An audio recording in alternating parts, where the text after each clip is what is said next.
ఎగురుచున్నది విజయ పతాకం. యేసు రక్తమే మా జీవిత విజయం. Thank you Jesus master. సమస్త స్తుతి ఘనత మహిమ ప్రభావములు యుగ యుగములు దేవునికే చెల్లునుగాక. ఆమేన్. అలాగే నిల్చొని దేవుని వాక్యాన్ని చదువుకుందాం. సమూయేలు మొదటి గ్రంథం 7వ అధ్యాయం 7, 8, 9 వచ్చు.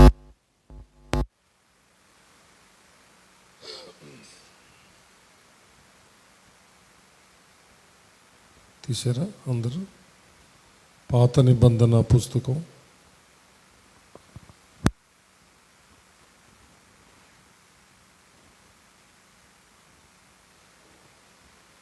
పాత నిబంధన పుస్తకం 228వ పేజీ 7వ అధ్యాయం. సమూయేలు మొదటి గ్రంథం 7వ అధ్యాయం 7, 8, 9 వచనాలు. ఇశ్రాయేలీలు మిస్పాలో కూడి ఉన్నారని ఫిలిష్తీయులు వినినప్పుడు ఫిలిష్తీయుల సర్దారులు ఇశ్రాయేలు మీదికి వచ్చిరి. ఈ సంగతి ఇశ్రాయేలీలు విని ఫిలిష్తీయులకు భయపడి మన దేవుడైన యెహోవాను ఫిలిష్తీయుల చేతిలో నుండి మనలను రక్షించినట్లుగా మా కొరకు ఆయనను ప్రార్థన చేయుట మానవద్దని సమూయేలు నొద్ద మనవి చేసిరి. సమూయేలు పాలు విడువని ఒక గొర్రె పిల్లను తెచ్చి యెహోవాకు సర్వాంగ బలిగా అర్పించి ఇశ్రాయేలీల పక్షమున యెహోవాను ప్రార్థన చేయగా యెహోవా అతని ప్రార్థన అంగీకరించెను. దేవుడు తన పరిశుద్ధ వాక్యమును మన ఆత్మీయ మేళ నిమిత్తమై మన వెనుకడిలో దీవించునుగాక. ఆమేన్. దయచేసి అందరు కూర్చోండి. ప్రార్థన చేసుకుందాం. అందరు తల్లోంచి కళ్ళు మూసుకునండి. మహాపరిశుద్ధుడు అయిన మా ప్రియ పరలోకపు తండ్రి, దయగల మా దేవ యెహోవా, మీకు వందనములు, స్తుతులు, స్తోత్రములు చెల్లిస్తున్నాము. మీ దీన దాసుడునైన నన్ను మీ సిలువ చాటున మరుగు చేసుకుని నాతోనూ మా అందరితోనూ మాట్లాడమని క్రీస్తు పేర వేడుకొంచున్నాము పరమ తండ్రి. ఆమేన్. హల్లెలూయా. ఈ చదివిన వాక్య భాగాన్ని బట్టి ఒక అంశాన్ని నేను మీకు తెలియచేస్తాను. ఏంటంటే, ప్రార్థన చేయుట మానవద్దు. చెప్పండి.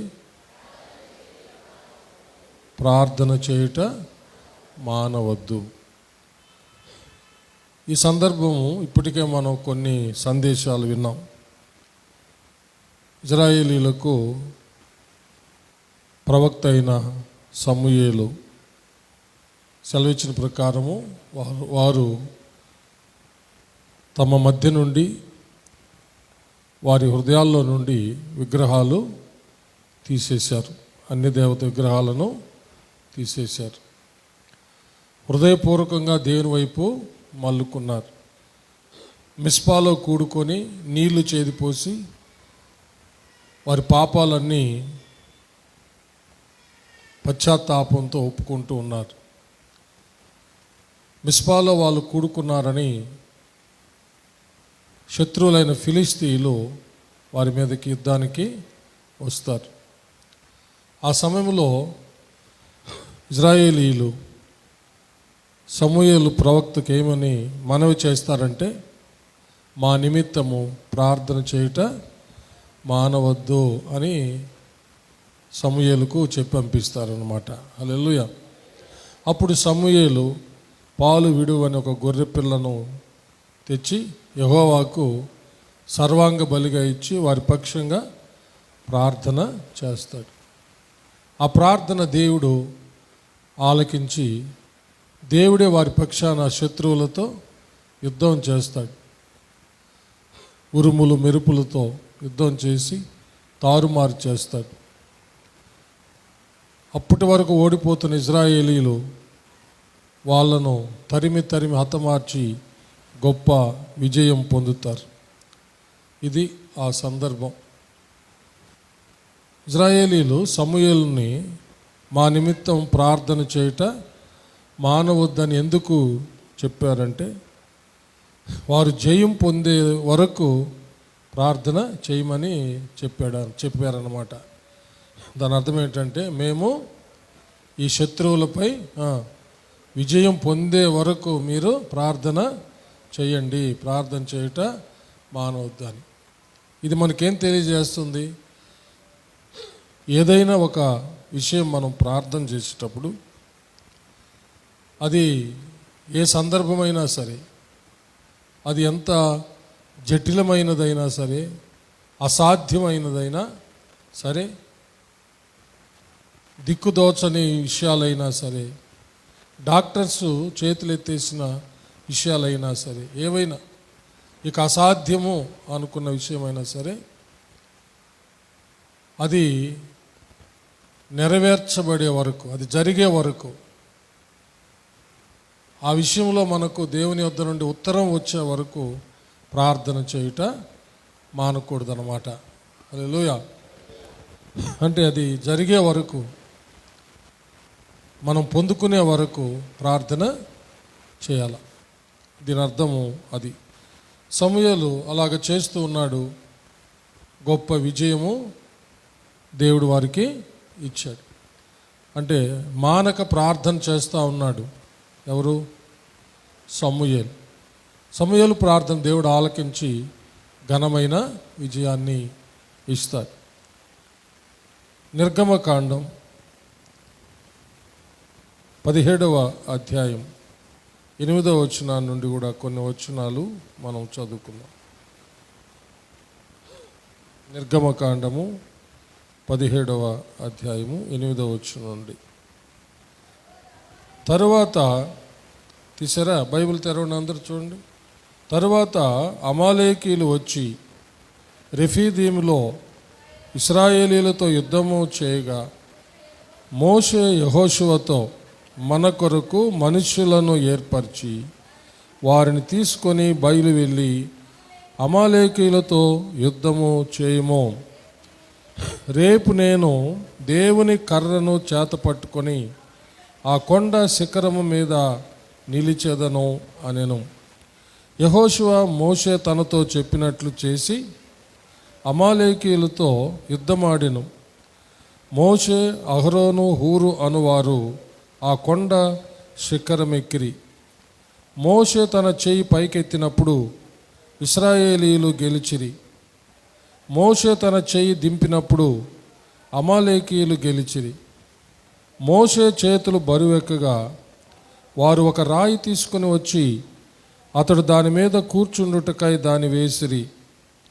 అహరోను, హూరులు ఒకడు ఈ ప్రక్కను ఒకడు ఆ ప్రక్కను అతని చేతులను ఆదుకొనగా అతని చేతులు సూర్యుడు అస్తమించు వరకు నిలకడగా ఉండెను. అట్లు యెహోషువ కత్తి వాడి చేత అమాలేకు రాజును అతని జనులను గెలిచెను. హల్లెలూయా. ఈ సందర్భం, ఇశ్రాయేలీలు ఐగుప్తు దేశంలో నుండి విడుదల పొంది మోషే ద్వారా వాగ్దాన దేశానికి నడిపించబడేటప్పుడు ఈ అమాలేకీయులు వారి యొక్క మార్గము గుండా ఇజ్రాయేలుని రానియకుండా అడ్డుపడతారన్నమాట. అప్పుడు మోషే యెహోషువతో ఏం చెప్తాడంటే, నువ్వు ప్రజలను తీసుకెళ్ళు, అమాలేకీయులతో యుద్ధం చేయి, రేపు నేను దేవుని కర్ర చేత పట్టుకొని కొండ శిఖరమునకు ఎక్కుతానని చెప్పాడు. యెహోషువ మోషే సెలవిచ్చిన ప్రకారము సైన్యాన్ని తీసుకొని అమాలేకీయులతో యుద్ధం చేయడానికి వెళ్తాడు. మోషే అహరోను, హూరు అనే వారిని వెంటబెట్టుకొని దేవుడిచ్చిన కర్ర చేత పట్టుకొని ఆ యొక్క కొండ శిఖరానికి ఎక్కి వెళ్తారు. మోషే దేవుని వైపు చేతులెత్తి ప్రార్థన చేయడం మొదలు పెడతాడు.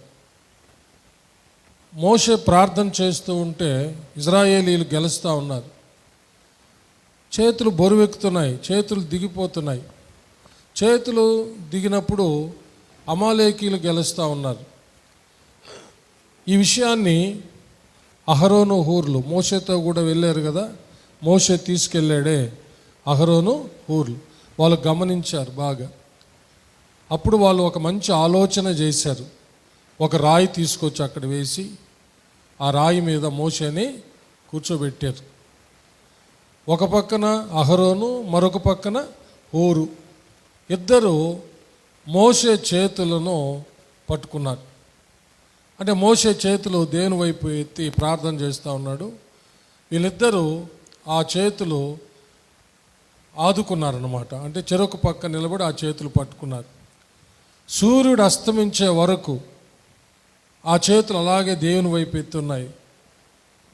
అప్పుడు యుద్ధ భూమిలో యెహోషువ కత్తి పదునెక్కిందంట. వాడి చేయబడింది, సానబెట్టినట్టే వాడిగా పదునెక్కి అమాలేకీల్ని ఒక్కరిని కూడా మిగలకుండా అందరినీ హతమార్చేస్తారు. గొప్ప విజయము వారికి దేవుడు ప్రసాదిస్తాడనమాట. ఈ సందర్భం కూడా చూడండి, అక్కడ విజయం వచ్చేంత వరకు హల్లెలూయా. ఇక్కడ మోషే చేతులు దేవుని వైపు ఎత్తి ప్రార్థన చేస్తూనే ఉన్నాడు. హల్లెలూయా. ఆయన చేతులు ఎత్తడం మానలేదు, చేతులెత్తి ప్రార్థన చేయడం మానలేదు. ఈ సందర్భాన్ని బట్టి కొన్ని సంవత్సరాల క్రితమే ఒక విషయాన్ని మనము వాడుక చేసుకున్నాం. ముఖ్యంగా పిల్లలు పరీక్షలు రాసేటప్పుడు మనం ఒక వాడుక చేసుకున్నాం.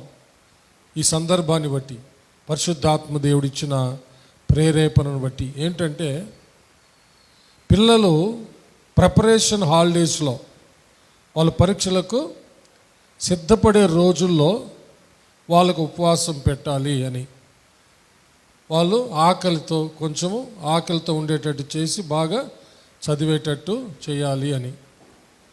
తర్వాత పరీక్షలు రాసే సమయంలో వారికి శ్రేష్టమైనటువంటి ఆహారం శ్రద్ధతో తల్లిదండ్రులు ఆలోచన చేసి చాలా మంచి పోషణ కొరకు మంచి ఆహారం, మత్తు లేకుండా చక్కగా పరీక్ష రాయగలిగేటట్టుగా మంచి భోజనం శ్రద్ధతో వాళ్ళకి తయారు చేసి పెట్టాలని, వాళ్ళు పరీక్ష హాల్లోకి వెళ్ళి పరీక్ష రాయడానికి ప్రారంభించినప్పుడు అదే సమయంలో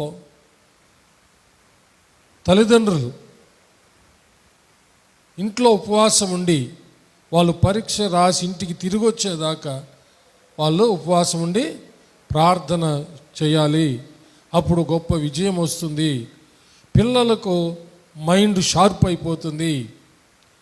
అక్కడ మోషే అహరోను హూరులు ప్రార్థన చేస్తూ ఉంటే కొండ శిఖరం మీద ఇక్కడ యెహోషువ కత్తి వాడైపోయిందంట. ఆ విధంగా తల్లిదండ్రులు ఇంట్లో ఉపవాసం ఉండి ప్రార్థన చేసేటప్పుడు పరీక్ష రాస్తున్న బిడ్డలకు దేవుని యొక్క సహాయం అందుతుంది. ఒకవేళ దుష్టుడైన అపవాది వాళ్ళను కలవరపెట్టి భయపెట్టి వాళ్ళ మీద తన దుష్ట చూపులు దుష్ట ప్రభావాలు వాడు ప్రయోగించినా సరే, ఇక్కడ తల్లిదండ్రులు ఉపవాసం ఉండి ప్రార్థన చేయటం ద్వారా దేవుని ప్రభావము వారి మీదకి వెళుతుంది. దేవుడు తన హస్తాన్ని తోడుగా చాస్తాడు, వారు చక్కగా వ్రాయగలుగుతారు, దేవుని సహాయం వారికి దొరుకుతుందని మనము కొన్ని ఏండ్ల క్రితమే ఈ సందర్భాన్ని బట్టి దాన్ని మనము అలవర్చుకున్నాం. ఇప్పుడు కూడా చాలామంది చేస్తూ ఉన్నారు. మీరు ఎవరైనా తెలియకపోతే చేయండి. ఒకవేళ పురుషులు ఇంట్లో ఉండడానికి వీలు కాకపోతే వాళ్ళు వాళ్ళ పనుల మీద ఉద్యోగాల మీద పోయిన స్త్రీలు మాత్రం తప్పనిసరిగా ఆ సమయంలో ఇంట్లో ఉండి ఉపవాసం ఉండి ప్రార్థన చేస్తే తప్పకుండా వారు జయం పొందుతారని నేను జ్ఞాపకము చేస్తున్నాను. ఈ చదువులు పరీక్షల విషయంలోనే కాదు, ఒక ఆపరేషన్ జరుగుతూ ఉంది, అక్కడ ఆపరేషన్ జరుగుతూ ఉంది. దానికి సంబంధించినటువంటి వాళ్ళు ఒక గదిలో కూర్చొని ఉపవాసం ఉండో లేక ఉపవాసం లేకుండానో ప్రార్థన చేయాలి. ఉపవాసం ఉంటే ఇంకా మంచిది. ఈ అనుభవాలు చాలా ఉన్నాయి మన జీవితాల్లో. మన సేవ ఆరంభం నుంచి ఉన్నాయి. మన సేవ ఆరంభం 1990 మనం ఇక్కడ సండే సర్వీస్, ఆదివారపు ఆరాధన మనం స్టార్ట్ చేసింది ఇక్కడ 1990 సంవత్సరంలో. ఆ దినాల్లో గుర్రపు సీనయ్య లీలమ్మ కుమారుడు, పెద్ద కుమారుడు ఒక తాటి చెట్టు మీద నుంచి ఆడుకుంటూ పడిపోయి కిడ్నీస్ బాగా షేక్ అయిపోయినాయి అన్నమాట. నెల్లూరులో వీలు కాదని చెప్పారు, మెడ్రాస్కి తీసుకుపోమన్నారు. ఆ సమయంలో మా అక్క బతికుంది, మేరీ యశోదక్క. మెడ్రాస్ తీసుకుపోతే అక్కడ గెస్ట్ హాస్పిటల్ అని పూనమల్లి హై రోడ్లో అక్కడ చేర్చారు. అతన్ని మేము పంపించి ఇక్కడ ఏం చేసామంటే ఆ రోజుల్లో ఉన్న ఆ కొద్ది మంది కూర్చొని, సంఘం, నేను పాస్టమ్మ కొద్ది మంది కూర్చొని బాగా ప్రార్థన చేస్తూ ఉన్నాం. ఆ అబ్బాయిని పంపించేసి మేము ఊరకుండా ప్రార్థన చేస్తూ ఉన్నాం. ఆశ్చర్యరీతిగా వచ్చిన రిపోర్ట్ ఏమిటంటే, ఆ డాక్టర్స్ అసలు ఇదేమిటిది, షేక్ అయిపోయిన కిడ్నీస్ ఎలా అమర్చబడ్డాయి, సెట్ అయినాయి, మాకు అర్థం కాలేదని వాళ్ళు రిపోర్ట్ ఇచ్చారు. అంటే ఇక్కడ ప్రార్థన చేస్తూ ఉన్నాము, అక్కడ హాస్పిటల్లో వాళ్ళు ట్రీట్మెంట్ స్టార్ట్ చేశారు. దేవుడు ఆశ్చర్యరీతిగా దేవుడు స్వస్థపరిచాడు. హల్లెలూయా. అలాగనే ఈ మధ్య కాలంలో సోదరుడు మోహన్, దామవరపు మోహన్, ఇప్పుడు మనకు ఆరాధన మెసేజ్లో వాడబడుతున్నాడే, అతని కిడ్నీ ట్రాన్స్ప్లాంటేషన్ జరగబోతూ ఉంది. దేవుడు నాకు ప్రేరేపణ చేశాడు. వాళ్ళకి ఆపరేషన్ జరగకముందే హైదరాబాద్కి వెళ్ళాలని. ముందు ప్లాన్ లేదు. ఆదివారం మధ్యాహ్నం సర్వీస్ అయిపోయింది మనకు ఇక్కడ, వాళ్ళకి సోమవారం ఆపరేషను. ఇక దేవుడు ప్రేరేపణ చేస్తూ ఉన్నాడు అన్నమాట. అప్పుడు నేను సందీప్కి చెప్పా, సందీప్ ఎట్లాగైనా సరే మోహన్ అన్నల్లుడు థియేటర్కి పోయే లోపల సికింద్రాబాద్కి వెళ్ళిపోవాలి, మనం హైదరాబాద్కి దేవుడు ప్రేరేపిస్తూ ఉన్నాడు, మనం అక్కడికి వెళ్ళి ప్రార్థన చేయాలంటే, అట్లా డాడీ తీసుకెళ్ళిపోతానని చెప్పాడు. ఇక్కడ ఆరాధన అయిపోయింది, వెంటనే బయలుదేరాం. అమితమైన టెన్షను, థియేటర్లోకి వెళ్ళిపోతారేమో, థియేటర్కి వెళ్ళే లోపల ప్రార్థన చేయాలని. తర్వాత మధ్యలో ట్రాఫిక్ ఎలాంటి ఇబ్బందులు వస్తాయని, ఏమి ఇబ్బంది రాలేదు, సకాలానికి వెళ్ళిపోయాం. దేవుడు సహాయం చేశాడు. ఆ రాత్రి హాస్పిటల్కి మామూలుగా అలౌ చేయరు. అక్కడ ఒక తెలిసిన అతను ఉంటే వసంత్ పాస్టర్ గారు తీసుకెళ్ళి వెళ్ళి ఏర్పాటు చేశాం. వాళ్ళైతే మంచిగా గాఢ నిద్రపోతున్నారు. పొద్దున ఆపరేషన్, కిడ్నీ ట్రాన్స్ప్లాంటేషన్, భారీ కిడ్నీ తీసేయాలి, హ్యాపీగా నిద్రపోతున్నారు. అసలు గాఢ నిద్ర, దేవుడు అంత గాఢ నిద్ర ఇచ్చాడు వాళ్ళకి. నేను పోయి మోహన్ అంటే వాళ్ళ కళ నిజమని వాళ్ళకి అర్థం కాల. అప్పుడు లేపి ప్రార్థన చేశాము. హల్లెలూయా. పొద్దున కిడ్నీ ఆపరేషన్ అంటే కిడ్నీ మారుస్తారు.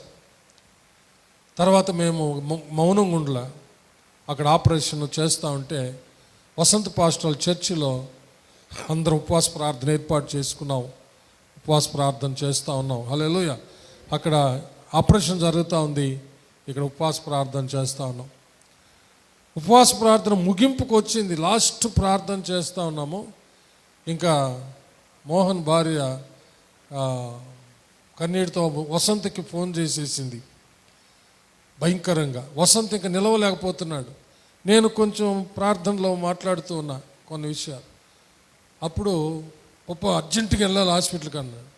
నేను అన్నాను ఒకటే మాట, కలవరపడవాకు వసంత్, ఉపవాస ప్రార్థన చేస్తూ ఉన్నాం కదా, ఇంతవరకు అందరం ప్రార్థన చేశాం కదా, ఎందుకు కలవరపడుతున్నావు, ఏం కాదు పోతాంలే ఉండు అని చెప్పి అక్కడ ఆ ఉపవాస ప్రార్థన ముగించుకొని వెళ్ళాం.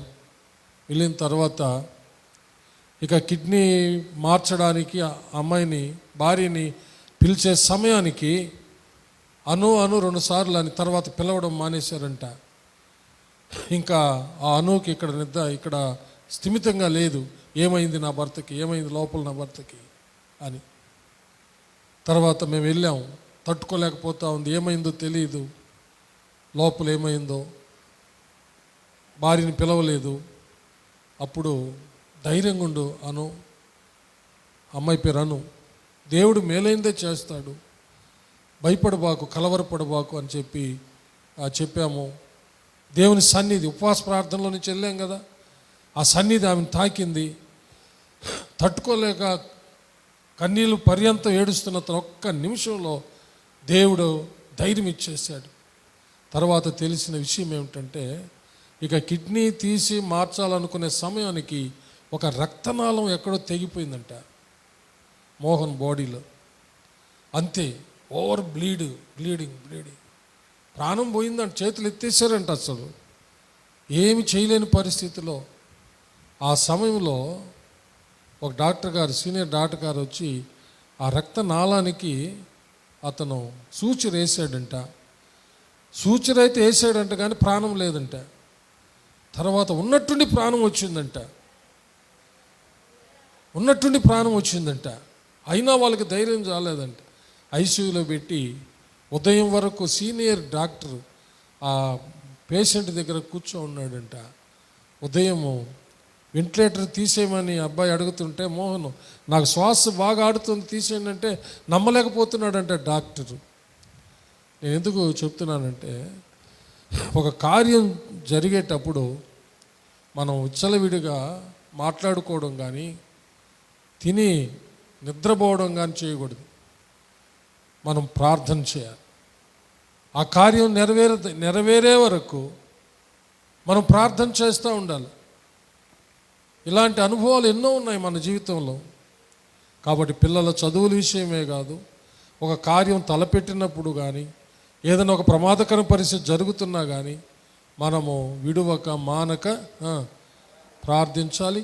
ఆ ప్రార్థన ఉపవాస ప్రార్థన అయితే ఇంకా చాలా శక్తివంతంగా పనిచేస్తుంది. చప్పలు కొట్టి దేవుడిని మహిమ పరుస్తాం. అదేవిధంగా మన సేవ తొలి దినాల్లో టైలర్ బాబు, మన డమాయి సుబ్బాం గారి కొడుకు మనతో బాగున్నాడు. అప్పుడు దాదాపు 17 సంవత్సరాలు 14 సంవత్సరాల తర్వాత బిడ్డలు పుట్టరు అని డిక్లేర్ అయిపోయిన తర్వాత, దేవుడు వాళ్ళు బాప్తీసం పొందిన తర్వాత వాళ్ళకు గర్భఫలం దేవుడు ఇచ్చాడు. 14 సంవత్సరాలు బిడ్డలు లేని పరిస్థితి. డెలివరీ కష్టమైపోయింది. డెలివరీ రూమ్లో అమ్మాయిని పెట్టారు. నేను, బాబు, ఇంకా కొంతమంది పక్కన ఒక రూమ్లో కూర్చొని ప్రార్థన చేయడం మొదలుపెట్టాం. అక్కడ థియేటర్లో ఆపరేషన్ జరుగుతుంది. మేము ప్రార్థన చేస్తూ ఉన్నాం. ఆ రోజు కూడా విషయం ఏంటంటే, గర్భసంచి ఓపెన్ అయిపోయిందట బయటికి. ఏమైపోతుంది, ఆ గర్భసంచిని తిరిగి లోపల నెట్టడానికి వీలు కాలేదంట. అలాంటిది ఒక్క నిమిషంలో మరలా సెట్ చేశారంట. ఇలాంటివి నిజంగా ప్రార్థన ఫలాలు. చప్పలు కొట్టి దేవుడిని మహింపరుస్తా. అంటే ప్రార్థన చేస్తున్నాం, అది కాదు నేను అనేది. ఒక విషయం జరిగేటప్పుడు, హల్లెలూయా, అక్కడ ఒక కార్యం జరిగేటప్పుడు ఆ కార్యం నెరవేర్చబడ్డానికి మనము అదే సమయంలో ఉపవాసం ఉండి కానీ ఉపవాసం లేకుండా కానీ ప్రార్థన చేయాలి. ఉపవాసం ఉండి చేస్తే ఇంకా చాలా చాలా ఘనమైన కార్యాలు మనము చూస్తాము. చప్పలు కొట్టండి, దేవుని మహింపడదాం. హల్లెలూయా. ఇలాంటివి మనము చాలా అనుభవించాం. ఇప్పుడు కూడా మీరు కూడా ఎన్నో అనుభవించి ఉన్నారు. అయితే ప్రమాదం ఏమిటంటే, మనము దిగజారిపోయే ప్రమాదం ఉంది. ప్రార్థనలో ఇంకా ఎదగవలసిన మనము దిగజారిపోయే ప్రమాదం ఉంది. ప్రకటన గ్రంథంలో 7 సంఘాలకి దేవుడు హెచ్చరికలు చేస్తూ ఆ సంఘాల్లో ఉన్న లోపాలు ఎత్తి చూపిస్తాడు. వాటి సరిదిద్దుకోమని చెప్తాడు. మొదటి ఉన్న ప్రేమ లేదే. ఎఫెసీ సంఘానికైతే మొదటిలో ఉన్న ప్రేమ లేదే. నువ్వు మారు మనసు పొంది మొదటి ఉన్న ఆ ప్రేమను నువ్వు మరలా తెచ్చుకుంటే సరి, లేకపోతే నేను వచ్చి నీ యొద్ద నుండి దీపస్తంభాన్ని తీసేస్తానన్న. అంటే మొదటున్నటువంటి ప్రార్థనా జీవితం, మొదటున్నటువంటి ఆసక్తి, మొదటున్నటువంటి పట్టుదల, మొదటున్నటువంటి వాక్య పఠనము, ధ్యానము, మొదటున్న సంఘ కార్యక్రమాల్లో ఉన్నటువంటి ఆ యొక్క ఆసక్తి, ఇవ్వడం అయితేనేమి, చేయడం అయితేనేమి, పరిచర్య చేయడం అయితే అన్ని విషయాలు అవి రాను రాను తగ్గిపోవడం మనం చూస్తున్నాం. అవి తగ్గకూడదు, ఇంకా హెచ్చు అవ్వాలా, అధికం అవ్వాలా. యెషయా గ్రంథం 37వ అధ్యాయంలో ఒక విషయాన్ని మనము ధ్యానించుకుందాం. యెషయా గ్రంథం 37వ అధ్యాయం మొదటి నుంచి 7వ వచనం వరకు చదువుకుందాం. హిజ్కియా విని తన బట్టలు చింపుకొని గోనె పట్ట కట్టుకొని యెహోవా మందిరమునకు పోయి గృహ నిర్వాహకుడగు ఎల్యాకీమును, శాస్త్రియగు షెబ్నాను, యాజకులలో పెద్దలను, ఆమోజు కుమారుడును ప్రవక్తయునైన యెషయా యొద్దకు పంపెను.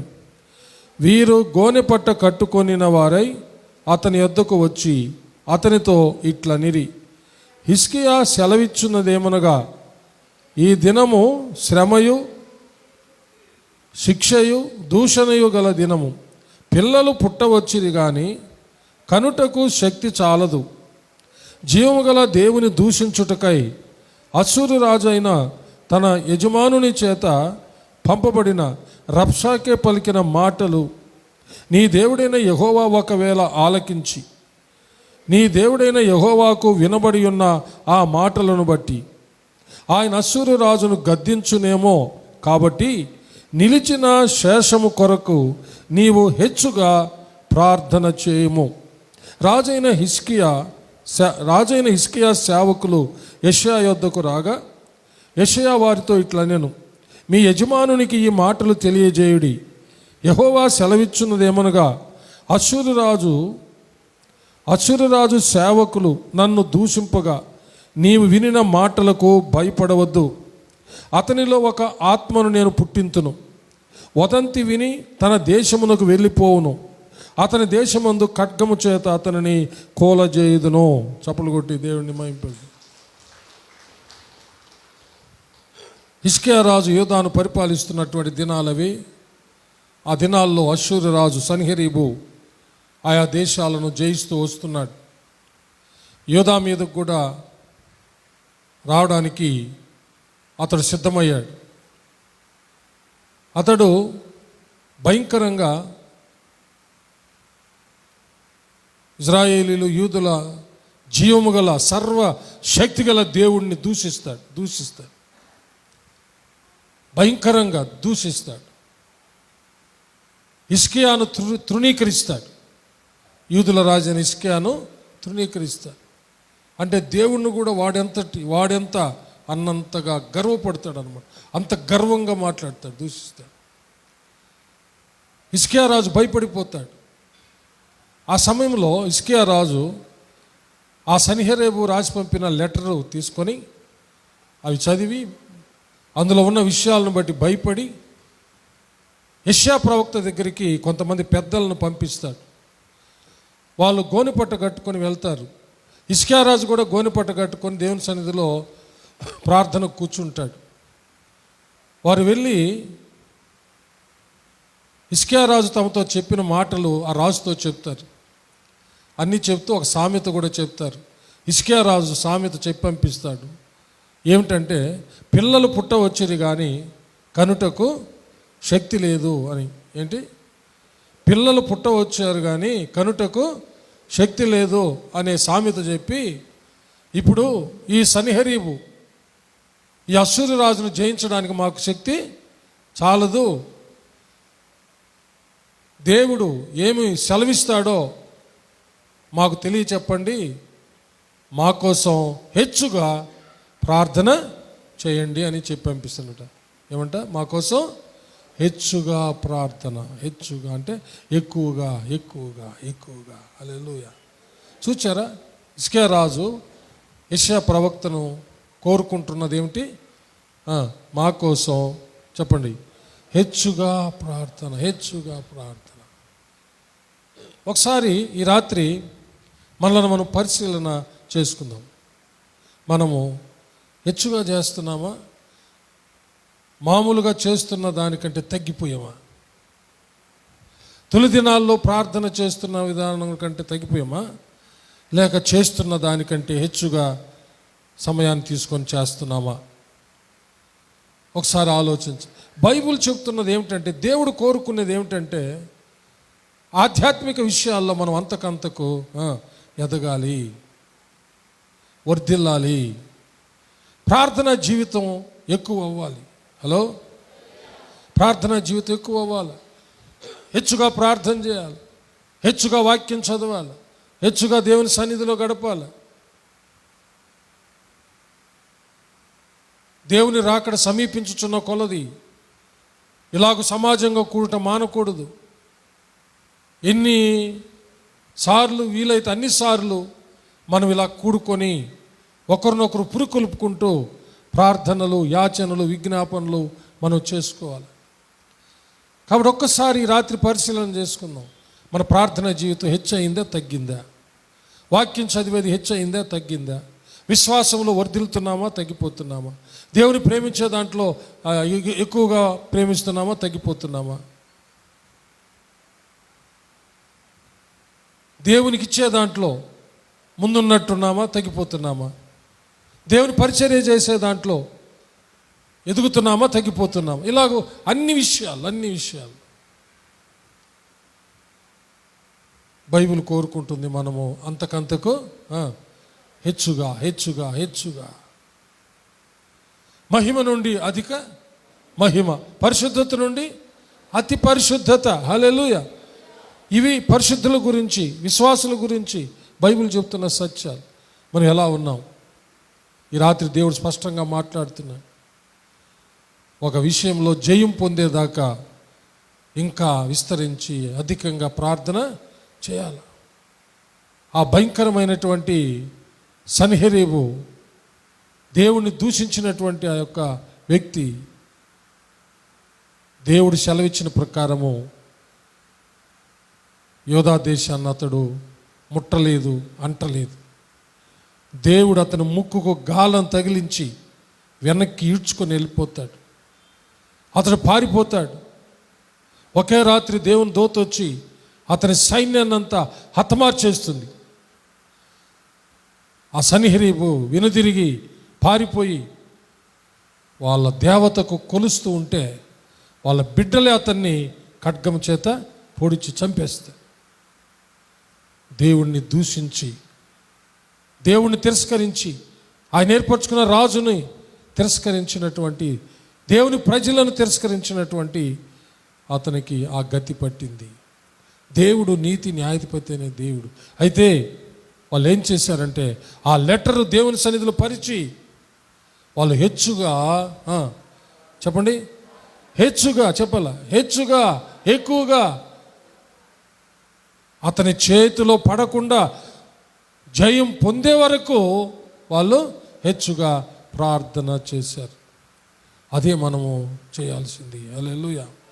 ఏదైనా ఒక విషయం జరిగే వరకు ప్రార్థన చేయుట మానకూడదు. ఇంకా అవసరమైతే ఎక్కువగా ప్రార్థన చేయాలి, ఉపవాసం ఉండి ప్రార్థన చేయాలి. ఎస్తేరు గ్రంథం ధ్యానించినప్పుడు మనం నేర్చుకున్నాం కదా, కఠిన ఉపవాసం కూడా చేయాల్సి వస్తే చేయాలి. ఏంటి కఠిన ఉపవాసం నేర్చుకున్నాం? ఆహారం, నీళ్ళు తాగకుండా చేసే కఠిన ఉపవాసం. దేవుడు తప్పనిసరిగా విజయాన్ని ప్రసాదిస్తాడు. ఇర్మియా గ్రంథము 29వ అధ్యాయము 12వ వచనాన్ని చదువుతాం. ఇర్మియా గ్రంథము 29వ అధ్యాయము 12వ వచనం. మీరు నాకు మొరపెట్టుదురేని, మీరు నాకు ప్రార్థన చేయుచు ఒత్తురేని, నేను మీ మనవి ఆలకింతును. చప్పలు కొట్టి దేవుని మహిమపడదాం. Praise the lord. హల్లెలూయా. అంటే ఇది ఆ కంటిన్యూగా ప్రార్థన చేయడాన్ని చూపిస్తుంది. విడువక మానక ప్రార్థన చేయడాన్ని చూపిస్తూ ఉంది. మీరు నాకు మొరపెట్టుదురేని, మీరు నాకు ప్రార్థన చేయుచు హలో చేయుచు, కంటిన్యూగా విడువక ఎడబాయకుండా పట్టుదలతో అలాగ ప్రార్థన చేయొచ్చు ఒత్తురేని, నేను మీ మనవి ఆలకింతును. హల్లెలూయా. అందుకని ప్రార్థన చేయటం మానకూడదు. మనం ప్రార్థన చేస్తూనే ఉండాలా. దేవుడు వాగ్దానం చేస్తున్నాడు, మీరు అలాగ ప్రార్థన చేయొచ్చు వస్తే నేను తప్పకుండా మీ మనవి ఆలకిస్తాను. చపలు కొట్టి దేవుణ్ణి మహిమ పరుస్తాం. హల్లెలూయా. మన ప్రభు అయిన యేసుక్రీస్తుల వారు కూడా ఇదే విషయాన్ని తెలియజేశాడు. లూకాసు వార్త 18వ అధ్యాయంలో 1వ వచనం నుండి 8వ వచనం వరకు మనం చూస్తే మన ప్రభు అయిన యేసయ్య కూడా అదే విషయాన్ని చెప్పాడు. ఒక ఉపమానం చెప్పాడు. వారు విసుకక నిత్యము ప్రార్థన చేయుచుండవలెను అనుటకు ఆయన వారితో ఈ ఉపమానము చెప్పెను. దేవునికి భయపడకయు మనుషులను లక్ష్య పెట్టకయు ఉండు ఒక న్యాయాధిపతి ఒక పట్టణములో ఉండెను. ఆ పట్టణములో ఒక విధవరాలును ఉండెను. ఆమె అతని యొద్దకు తరచుగా వచ్చి, నా ప్రతివాదికి నాకును న్యాయము తీర్చమని అడుగుచూ వచ్చెను. కానీ అతడు కొంతకాలము ఒప్పకపోయెను. తరువాత అతడు, నేను దేవునికి భయపడకయు మనుషులను లక్ష్య పెట్టకయు ఉండినను ఈ విధవరాలు నన్ను తొందర పెట్టుచున్నది గనుక ఆమె మాటి మాటికి వచ్చి గోజాడకుండునట్లు ఆమెకు న్యాయము తీర్తునని తనలో తాను అనుకొనెను. మరియు ప్రభు ఇట్లనెను, అన్యాయస్తుడైన ఆ న్యాయాధిపతి చెప్పిన మాట వినుడి. దేవుడు తాను ఏర్పరచుకుని వారు దివారాత్రులు తన్ను గూర్చి మొర్ర పెట్టుకొనుచుండగా వారికి న్యాయము తీర్చడా? ఆయన వారికి త్వరగా న్యాయము తీర్చును. వారి విషయమే కదా ఆయన దీర్ఘశాంతము చూపుచున్నాడని మీతో చెప్పుచున్నాను. అయినను మనుష్య కుమారుడు వచ్చినప్పుడు ఆయన భూమి మీద విశ్వాసము కనుగొనునా?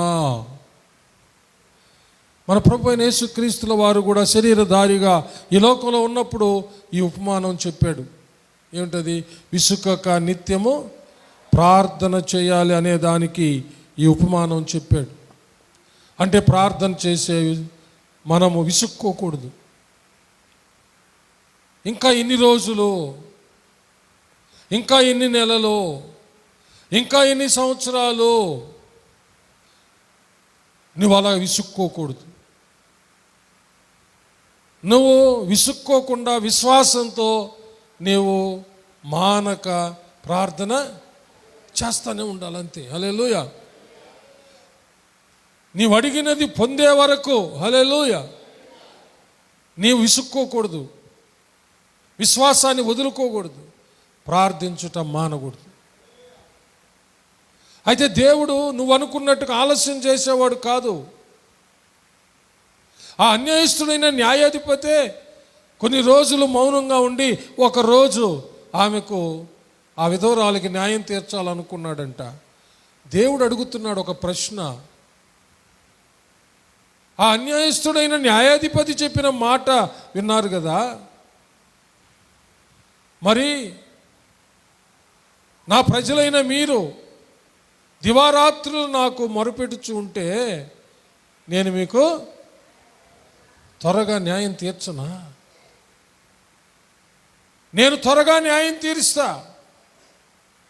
మీరు విసుక్కోబాకండి, మీరు విశ్వాసాన్ని వదులుకోబాకండి, నిరీక్షణను వదులుకోబాకండి, ప్రార్థించుట మానవద్దు. చపలు కొట్టి దేని మైంపడు. దేవుడు అన్యాయస్తుడా? దేవుడే మన కోసం కనిపెట్టుకొని ఉన్నాడంట దీర్ఘ శాంతముతో. నీకు నాకు మనకు సహాయం చేయాలని, మన మనవులు ఆలకించి మనకు ఉత్తరం ఇవ్వాలని మనకు స్వస్థత అయితే స్వస్థత ఇవ్వాలని, ఏది అవసరమో ఆ అవసరం తీర్చాలని ఆయనే మన కోసం దీర్ఘశాంతంతో కనిపెట్టుకొని ఉన్నాడంట. చప్పులు కొట్టి దేవుని మహిమ పడదాం. ప్రైజ్. మనమే విసుక్కొని విశ్వాసాన్ని కోల్పోయి, నిరీక్షణ కోల్పోయి, ప్రార్థన చేయడం మనం పొందుకోలేకపోతున్నాం. అందుకని ఈ రాత్రి విసుక్కోబాకండి, విశ్వాసాన్ని వదులుకోబాకండి, నిరీక్షణను వదులుకోబాకండి, ప్రార్థన చేయటం మానకండి. హల్లెలూయా.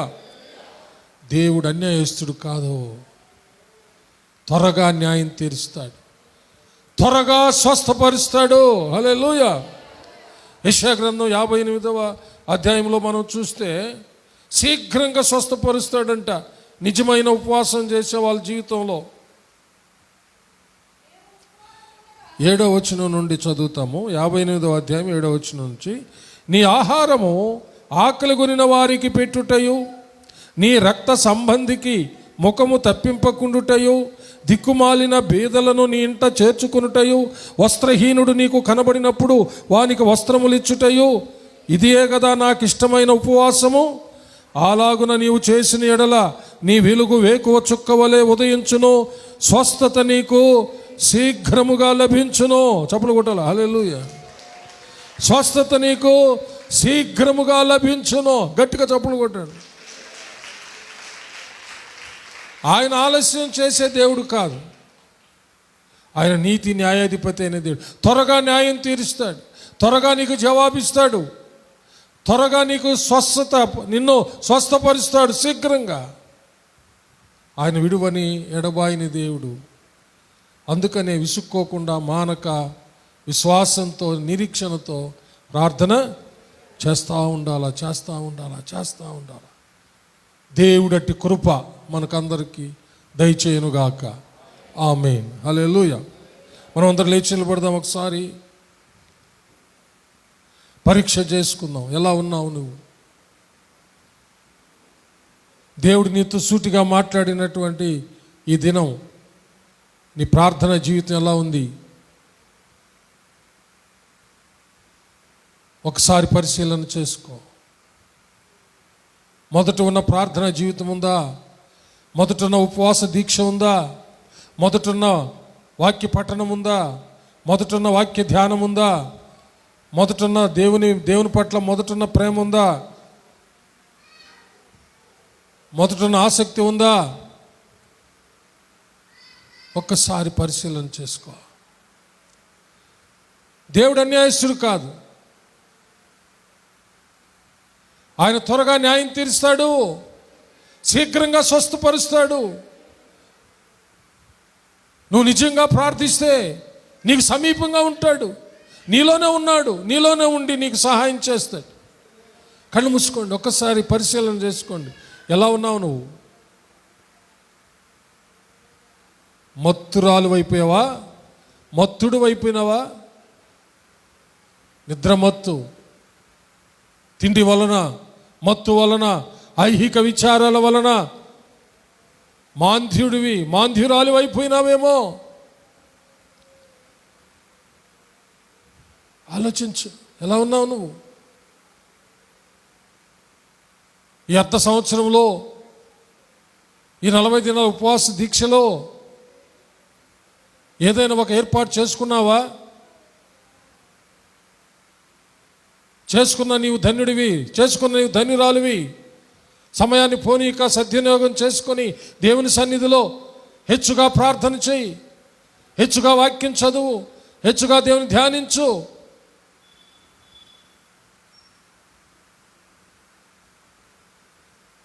ఒకసారి ఆలోచించు. ఒకవేళ నీవు ఇంకా ఒకరు ఏర్పాటు చేసుకోకపోతే ఇకనైనా ఈ అర్ధ సంవత్సరంలో కొన్ని దినాలు ఉపవాసం ఉండి దేవుని స్తుతించచ్చు, దేవుని కీర్తించచ్చు, దేవుని ఆరాధించచ్చు, దేవుని వాక్యాన్ని చదివి ధ్యానిస్తూ హెచ్చుగా ప్రార్థనలు, యాచనలు, విజ్ఞాపన చేస్తూ ఉపవాసం ఉండి కనిపెట్టి దేవుని అనుగ్రహం పొందుకో. విసుకక నిత్యము ప్రార్థన చేయి. ప్రార్థన చేయుట మానవద్దు. దేవుడు నీకు సమీపంగా ఉన్నాడు. నీ జవాబు సమీపంగా ఉంది. నీ స్వస్థత సమీపంగా ఉంది. నీ అద్భుతం నీకు సమీపంగా ఉంది. దేవుడు నీకు అనుగ్రహించే సమయానికి నువ్వు ప్రార్థన మానేసావనుకో, విసుక్కొని నీ అద్భుతం ఆగిపోతుంది అంతే. అందుకనే విసుకక విశ్వాసంతో మానక ప్రార్థన చేయి. హల్లెలూయా. రరా బాబా బాబా షక్క బరా బాబా ఓ రరా బాబా బాబా మా షక్క. అందరూ ఒకసారి నీ జీవితాన్ని సరి చేసుకో. ఈరోజు ఒక తీర్మానం తీసుకో. ప్రభువా, ఇంక ఉపవాసం ఉంటాను నాయన, హెచ్చుగా ప్రార్థన చేస్తే, ఎక్కువ వాక్యం చదువుతా, ధ్యానిస్తా, నేను మీ సహవాసాన్ని విడిచిపెట్టను, ఇంకా ఇంకా ఎక్కువగా మిమ్మల్ని ప్రేమిస్తా, మీ ఆజ్ఞలు గైకుంటా, మెడుగుజాడు నడుస్తా. నేను బలహీనుడిని అయిపోయినా ప్రభువా నన్ను దయతో అంగీకరించి నన్ను బలపరచండి అని అడగండి. దేవుడు తప్పకుండా సహాయము చేస్తాడు. అందరూ ఒక మంచి తీర్మానంతో ప్రార్థన చేసుకో. హల్లెలూయా. రరా బాబా బాబా బాబా ఓరి రబా బాబా బాబా షక్క రబా రబా.